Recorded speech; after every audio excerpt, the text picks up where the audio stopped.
Hi guys, G here. Well, I'm not Chinese, but there's a lot of Chinese in Thailand and they're celebrating Chinese New Year. And Thai people celebrate every festival anyway. But anyway, happy Chinese New Year. I'm also wearing red to blend in. Now talk about red. It's also the color of blood. And who drinks blood? Yes, you're right. Vampires. Vampires appear to be very human-like, but they don't eat our food. They drink blood. But if their bodies are like us, then how do they even digest blood? How can they survive solely on blood? Not a common question anyone would ask. But if you're curious about this, let's find out together. In today's episode, the information is based on a very limited number of sources because the research that focuses on vampires scientifically is very rare. I mean, they're not real, just like werewolves, zombies, or Frankenstein. But they're based on real creatures, but to the extreme side. If you're fine with this, let's continue.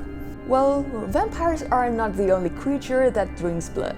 There are also other blood-sucking creatures in the world. For example, mosquitoes, my number one enemy, leeches, and the largest one, vampire bats. Now let's focus on vampire bats as an important example because if we're going to talk about the diet, vampire bats are the most similar to vampires. They survive solely on blood and nothing else, no water needed. But how can that be possible? There are two explanations on this.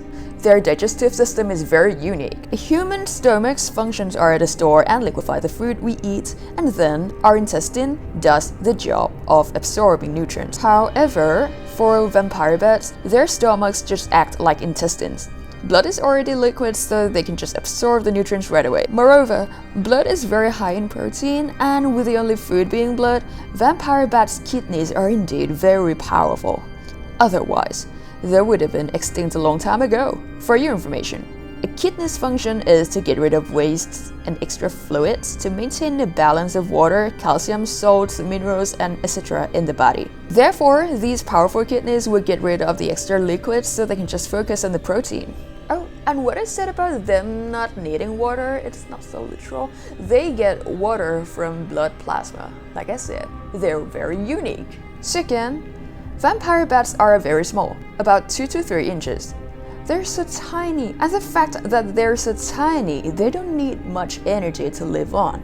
And this tiny size makes it possible for them to drink just blood, which doesn't contain much nutrients from our human point of view.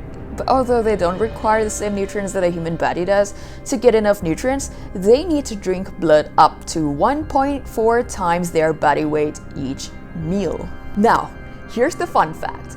Vampire bats weigh around 15 to 45 grams, so drinking blood up to 1.4 times their body weight will equal 21 to 63 milliliters.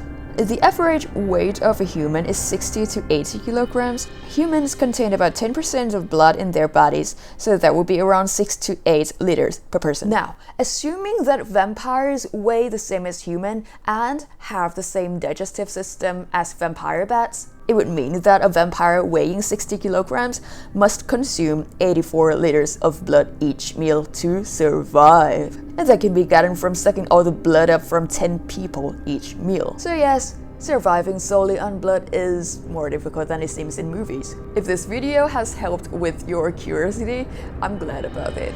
And if further discussions can be made, leave it in the comments below. I'll see you guys in the next video. Have a good weekend.